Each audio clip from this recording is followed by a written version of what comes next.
a cambiar de registro. Hablamos ahora de la geopolítica y hablamos también del nuevo orden político que podría estar gestándose, porque hemos tenido el nuevo orden del New Deal, hemos tenido el orden neoliberal, pero ahora hay autores que dicen que ese orden neoliberal se ha acabado y que se está gestando uno nuevo. ¿Cuál será? Bueno, vamos a preguntárselo al autor del libro del auge y la caída del orden neoliberal, es Gary Gerstle. Gary, thank you so much for being in Negocios Televisión. Good afternoon.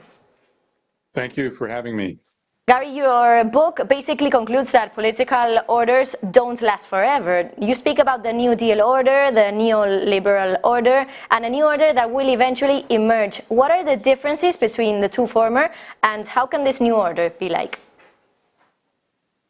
Each political order that I write about in the United States was dedicated to one core economic principle. The New Deal order thought that capitalism left to its own devices was too chaotic, too destructive, and had to be managed by a strong centralized state in the public interest for reasons of equity, equality, fairness, and a good life for lots of people.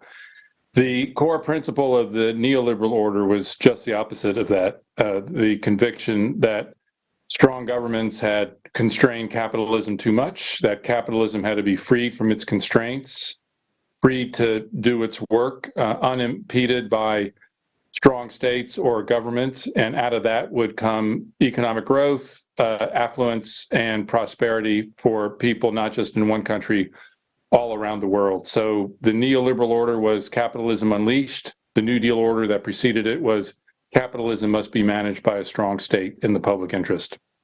The neoliberalism has already fallen. Why do you think so? And what was the breaking point for that failure of neoliberalism? Well, sometimes I think about neoliberalism as embodying four freedoms. These are not social democratic freedoms that were characteristic of the New Deal and Franklin Roosevelt, but the free trade, free movement of people, free flow of information, free movement of capital. And all those are under severe challenge now in the way they were not when the neoliberal order was at its height. Free trade is no longer held up as a value to be endorsed everywhere. Different countries are imposing limits on the flow of information. There are serious controls on capital. We can see that from the war in Ukraine that Russia started. And of course, borders are going up everywhere against the free movement of people. So this suggests to me that we are moving out of a world in which markets are simply unleashed and capitalism is simply unleashed to do whatever would be in its interests. The origin point for this is the great financial crash of 2008, 2009 that so convulsed virtually every nation in the globe, and the economies of the world and people's places in it have not been the same since then. And in the 15 years since that moment, we have seen movements of the right and movements of the left that had been once marginal under the hegemony of the neoliberal order move from the sidelines into the mainstream. And so the political space now is a very contested space with all kinds of ideologies that were marginal during the neoliberal order vying for attention and influence. And that to me signifies that the political order, once so powerful and hegemonic, is indeed falling. Mm-hmm. Now everyone speaks about globalization after what happened in Ukraine. Is globalization dead after the invasion of Russia on Ukraine?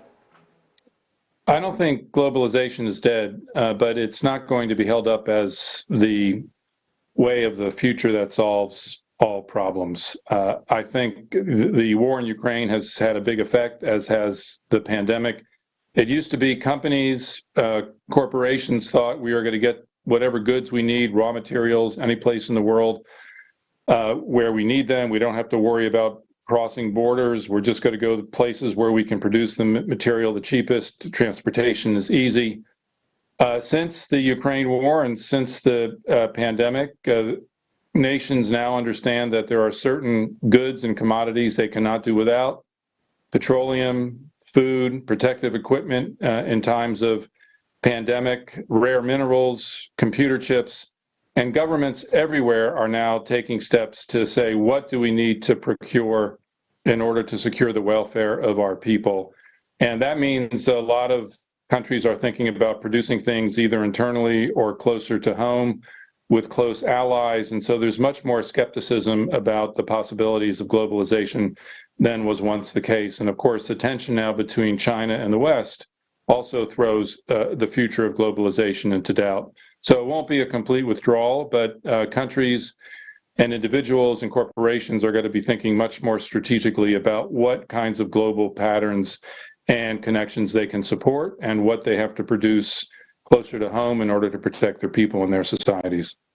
Gary Gerstle, thank you so much for being in Negocios Televisión for this interview. I'm showing right now your book in Spanish, Auge y Caída del orden neoliberal. Thank you so much for being here. Thank you very much for having me.